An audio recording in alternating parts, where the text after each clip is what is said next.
तरकीब क्विट। हाय बच्चों, आज मैं फिर आपके लिए एक बहुत ही शानदार वीडियो लेकर के आया हूँ। यूपी टेट 2016 क्वेश्चन पेपर को कुछ क्वेश्चन इंपॉर्टेंट हैं जो आपके नेक्स्ट एग्जाम में आ सकते हैं। बच्चों, क्वेश्चन रिपीट होते हैं, याद रखिएगा, ठीक है। तो ये क्वेश्चन कुछ मैंने आपको आज सोचा है कि आज बताना है, तो आज आपको कुछ क्वेश्चन मैं सॉल्व करके बता रहा हूँ। आप लोग कॉपी पेन उठाएं और इसको नोट कर लें। ये क्वेश्चन कई बार एग्जाम में आ चुका है, 2016 के पेपर में भी आया है और उसके बाद भी कई बार पूछा गया इससे रिलेटेड क्वेश्चन, ठीक है। संख्याएं बदल जाती हैं मगर प्रश्न वही रहते हैं, ठीक है। तो पहला क्वेश्चन है, यदि 1001 गुणे 111 बराबर हमारा 1,10,000 प्लस 11 गुणे कितना है, तो रिक्त स्थान की में संख्या, यानी आपको यहाँ पर बताना है कि ये आपस में कैसे बराबर होंगे। यानी अगर हम इसका इससे मल्टीप्लाई करें और इसका इससे मल्टीप्लाई करें तो यहाँ पर ऐसी कौन सी संख्या आएगी जिसको इन चारों में से यहाँ पर रख देने पर इन दोनों का मान हमेशा मतलब इक्वल आ जाएगा, ठीक है। तो हम शुरू करते हैं। तो सबसे पहले हम मान लेंगे संख्या, माना कि संख्या हमारी x है। तो हम इसको सॉल्व करेंगे तो हो जाएगा 1001 गुणे 111 इज इक्वल टू 1,00,000। आपका जो संख्या है इसको लिख लेंगे 10,000 प्लस 11 गुणे x। अब आप इसका इससे गुणा करें तो इसका इससे गुणा करने पर आपका आएगा एक। आप इसको जब सॉल्व करेंगे तो आपका हो जाएगा 1,1,1 1 2 3 4 5 6, यानी 6 टाइम आप 1 लिखेंगे इसको, ठीक है। इसके बाद आपको पता है ये प्लस का नंबर है, फिर ट्रांसपोज हो जाएगा, यानी ये दूसरी तरफ जब जाएगा तो ये उधर जाके माइनस हो जाएगा, ठीक है। इज इक्वल टू यानी बराबर हमारा बचेगा 11x यानी 11x। तो 11x इज इक्वल टू जब आप इससे माइनस करोगे तो आपका आएगा माइनस करने पर 1 1 1 1, 4 टाइम्स 1 बराबर 11x। अब आप इसको सीधा करके लिख सकते हो 11x बराबर 1 1 1 बटे 11। आप इसको कट कर दीजिए, 11 से एक बार कटा, एक जीरो लगाएंगे, 11 एकम 11 यानी 11 तो हमारा आंसर आ जाएगा x इक्वल टू 101। तो आपको समझ में आ गया होगा, 101 यानी इसमें आपका आंसर होगा 101, ठीक है। ये आपका क्लियर हो गया बच्चों। तो आपका आंसर ऑप्शन सी सही है, फटाफट हम टिक कर देंगे सी। नेक्स्ट क्वेश्चन है, एक ही माप की 23 बोतलों में 51 लीटर और 750 मिलीलीटर दूध भरा जाता है। ऐसी 16 बोतलों में दूध की मात्रा बताइए। यानी आपको यहाँ पर दूध की मात्रा बतानी है कि कितनी दूध की मात्रा होगी, ठीक है। तो हमारा प्रश्न है, एक ही माप, माप एक ही है, हमें संख्या बतानी है। तो हम देखते हैं फिर इस क्वेश्चन का सलूशन। हमारे पास सलूशन है, सलूशन करते हैं इसका। तो आप थोड़ा सा इसको एडजस्ट कर लेते हैं। हल, हल यानी सलूशन। तो सबसे पहले क्या लिखेंगे, चूंकि 23 बोतलों में 21 लीटर, 23 बोतलों में 21 लीटर, 51 लीटर, सॉरी 51 लीटर और 750 मिलीलीटर दूध भरा जाता है, ठीक है।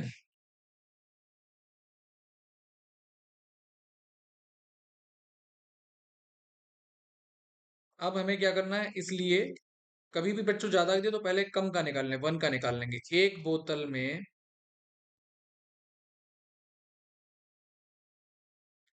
दूध की मात्रा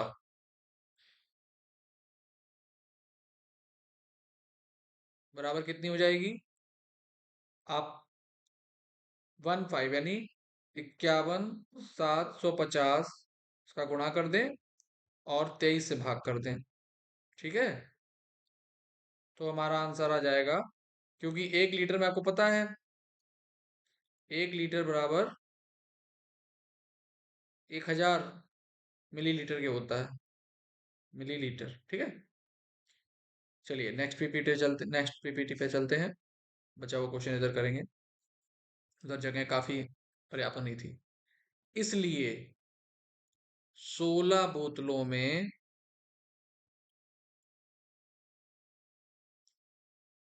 दूध की मात्रा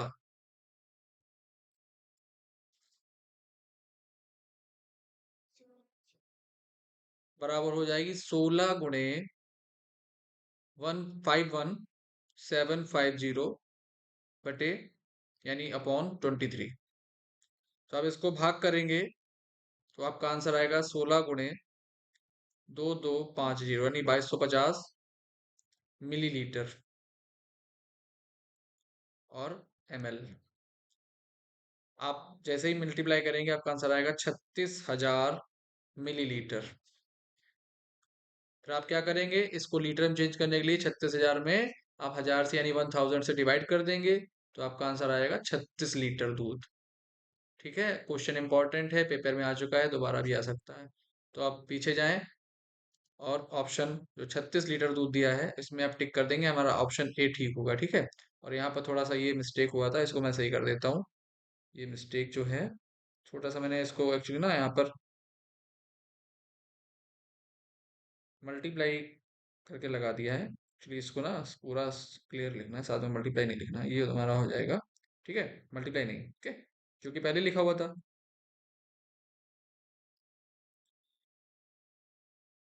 तो बच्चों इसका ऑप्शन ए सही है। यूपी टेट 2016 में आ चुका है ये प्रश्न। ठीक है, 2016 यूपी टेट।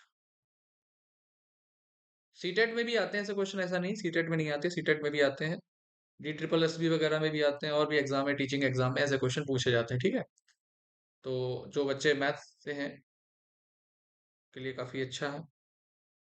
क्वेश्चन नंबर 3 हमारा, आपको बताना है कि इसका गुणनफल कितने हफ्तों के बराबर होगा, यानी गुणनफल 672 × 36 × 25 यानी 672 मल्टीप्लाई करें 36 का और 25 का, तो इनमें से ऑप्शन ए 5 दिनों में सेकंडों की संख्या के बराबर होगा, 1 सप्ताह में सेकंडों की संख्या के बराबर होगा, 7 सप्ताह में मिनटों की संख्या के बराबर होगा, या फिर 60 दिनों में घंटों की संख्या के बराबर होगा। ये घंटा लिखा हुआ है, ठीक है, कोई बात नहीं। अब चलिए इसको सोल्यूशन यानी हल करते हैं इसको हम। ठीक है बच्चों, तो देखिए टाइम कम रहता है तो हमें इसका शॉर्ट सोल्यूशन ढूंढना पड़ेगा, तो अब इसके फैक्टर कर लीजिए, 36 × 25। ठीक है, 672 क्या फैक्टर करिए, प्राइम फैक्टराइजेशन मेथड लगा दीजिए, उससे कर लीजिए, या आप अपने हिसाब से जो आप इसको सॉल्व करना चाहते हैं यहाँ पे कर सकते हैं, इसके फैक्टर कर लेते हैं। ठीक है, अब इसके फैक्टर करिए 672 के, 2 3 6, 2 3 6, 2 6 12, 2 1 2, यहाँ पर 13 हो गया, 2 6 12, 2 8 16, 2 8 16 एंड 2 4 8, 2 4 8, 2 2 4, 2 2 4, 2 1 2, 3 7 21 एंड 7 1 7। ओके, इसके फैक्टर आ गए, ये फैक्टर हो गए इसके, ये इसके फैक्टर हो गए, 2 × 2 × 2 यानी 2 × 2, 1 2 3 4 5 यानी 5 टाइम्स मल्टीप्लाई है 2 का। ठीक है, इनटू साथ में हमारा क्या है, 3 है और 7 है। अब 36 क्या मल्टीप्लाई कर लीजिए, 6 × 6 हो जाएगा, और 25 का मल्टीप्लाई करेंगे तो 5 × 5 हो जाएगा। ठीक है, टोटल आपके कितने मल्टीप्लाई हो रहे हैं, आप सबको एक साथ लिखे। 6 का भी अगर आप फैक्टर करेंगे तो आपका 6 का फैक्टर हो जाएगा, 2 3 6। तो आप इसमें 7 अलग कर दीजिए, अलग से है ना, 7 प्राइम नंबर है। 2 × 2 जितने 2 हैं उनको एक तरफ कर दीजिए, 2 3 टाइम्स, साथ में 3 अलग कर दीजिए, इंटू 2 अलग कर दीजिए, टू 5 अलग कर दीजिए, इंटू आप 2 into 3 into 2 into 5, 2 into 5 into 2 into 3, यानी 6 का फैक्टर 2 इंटू 3, इसको अलग कर दिया हमने। अब आप इसमें देख लें, ये आपका हो जाएगा 7 24, 2 जा 4 2 जा 8 किया 24, तो इसका मल्टीप्लाई किया, इन तीनों का यहाँ से यहाँ तक मल्टीप्लाई किया, 24 आ गया। और फिर देखिए यहाँ से यहाँ तक 2 5 जा 10, और 10 6 जा 2 5 जा 10 हो गया, 10 6 जा 60, यानी 10 गुणे 6 गुणे 2 5 जा 10 इंटू 6, फिर 10 इंटू 6, टोटल आपका हो गया 7 इंटू 24 इंटू 60 इंटू 60। तो आपको पता है 7 दिनों में सेकंडों की संख्या एक सप्ताह में सेकंडों की संख्या के बराबर, यानी एक दिन में सेकंडों की संख्या कितनी हो गई? 24 घंटा। आपका हो गया ये 24 घंटा गुणे 60 मिनट गुणे 60 सेकंड। तो आप अगर इसको टाइम में डिवाइड कर लेंगे तो आपका आंसर आ जाएगा 7 दिनों में सेकंडों की संख्या के बराबर। 7 दिनों में सेकंडों की संख्या, सॉरी मिनटों की संख्या, एक सप्ताह में सेकंडों की संख्या, एक सप्ताह में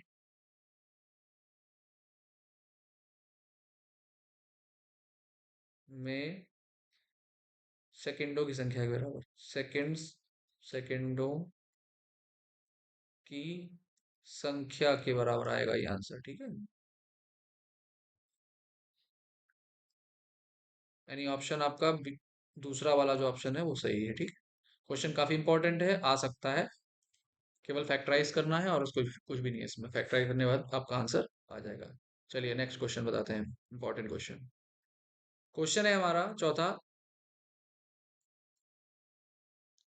56,431, यानी 56,431 में 6 के स्थानीय मान तथा 4 के अंकित मान में अंतर। तो यानी आपको इंग्लिश में इसको बोलते हैं 6 की place value of 6 and the face value of 6, find the difference. यानी आपको डिफरेंस बताना है, यानी ये होगा ये होगा ये होगा फिर ये होगा। तो चलिए करते हैं, इसको सॉल्व करते हैं। सबसे पहले आप संख्या लिख लीजिए, संख्या हमारी है 5 6 4 3 1। अब लिखेंगे 6 का स्थानीय मान, 6 का स्थानीय मान हो जाएगा, स्थानीय मान और प्लेस वैल्यू एक ही बात है, प्लेस वैल्यू और स्थानीय मान।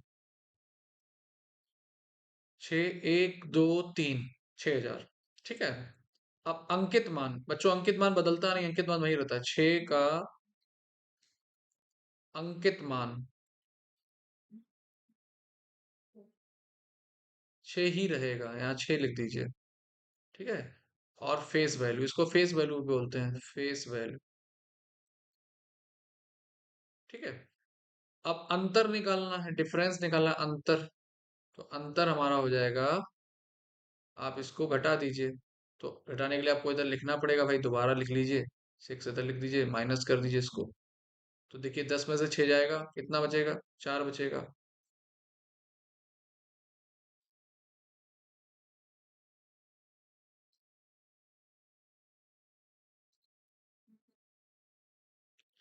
4 के अंकित मान में, यानी 4 माइनस करना है, सॉरी यहाँ पर 4 लिख दीजिए, देखा नहीं था। 4 का अंकित मान, 4 का अंकित मान, ठीक है, ये 4 का अंकित मान, ठीक है। इसको देख सही कर देते हैं।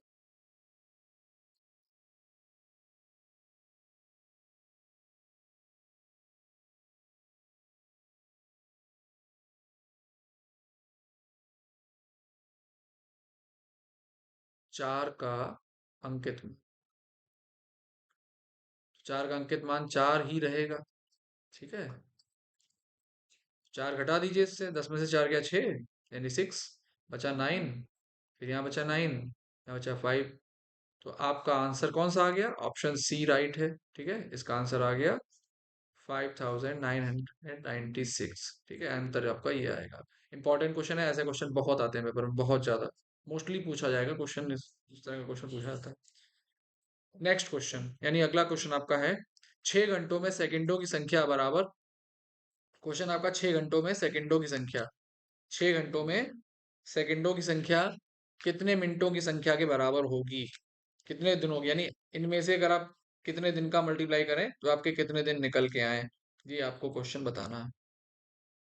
ठीक है, चलिए करते हैं। 6 घंटों में सेकंडों की संख्या निम्नलिखित में से किसकी मिनटों की संख्या बराबर होगी, यानी 12 दिन के मिनट के बराबर, 15 दिन के मिनट बराबर, 16 दिन के मिनट बराबर, या फिर 10 दिन के मिनट बराबर। तो काफी अच्छा क्वेश्चन है, इंटरेस्टिंग क्वेश्चन है, आ चुका है। करते हैं। सबसे पहले आप देख लें, 6 घंटों का निकाल लें। 6 घंटों में सेकंडों की संख्या बराबर हो जाएगा, नहीं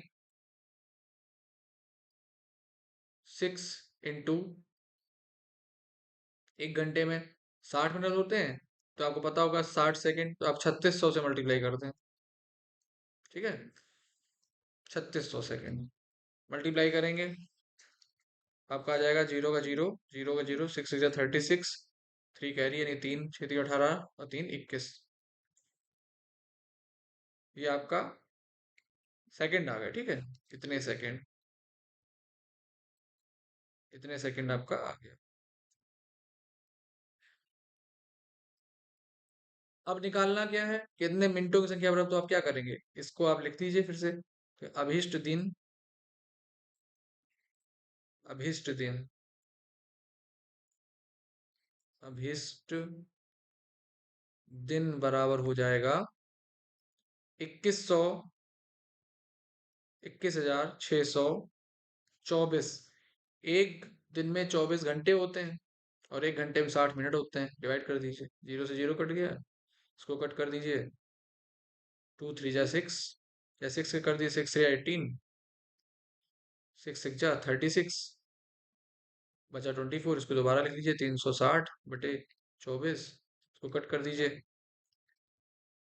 3 8 जा 24, 3 1 जा 3, 3 2 जा 6, 2 4 जा 8, 2 6 जा 12, 15 × 60 यानी 15 दिन। बेटा आपका आंसर जो है बी वाला सही होगा। ठीक है, तो ऑप्शन बी आपका एकदम राइट आंसर है। क्वेश्चन बहुत इंपॉर्टेंट है, पेपर में आ चुका है। ठीक है, याद रखिएगा, इंपॉर्टेंट क्वेश्चन है, ये भी इंपॉर्टेंट है, इसके ऊपर वाला क्वेश्चन भी इंपॉर्टेंट है, फिर से आ सकता है। ठीक है, नेक्स्ट एग्जाम में 2024 में और 2025 में आ सकते हैं। ठीक है, यूपी टेट के लिए काफी अच्छा क्वेश्चन है। तो बच्चों आज के लिए 5 क्वेश्चन काफी हैं, इसी तरीके से हम आपको डेली कुछ ना कुछ इस पे बताते रहेंगे। तो तब तक के लिए गुड नाइट और बाय। ठीक है बच्चों, टेक केयर।